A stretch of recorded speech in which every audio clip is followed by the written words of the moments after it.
So our diminished 7 has flat 3, flat 5, and double flat 7. That may look confusing, but it's really not.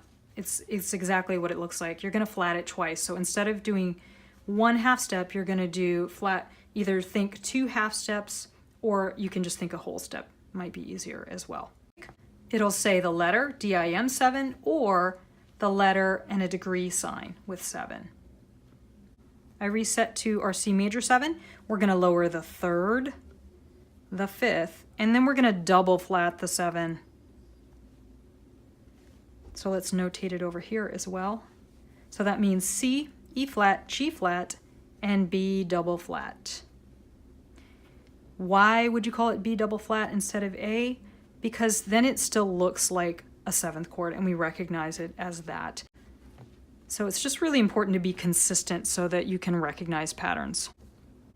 This was our C major 7. We need to lower the 3rd, the 5th, and now we're going to double flat the 7. So flat, flat. One thing about diminished 7 is it has a really distinctive sound. It was used a lot in old silent movies to indicate suspense.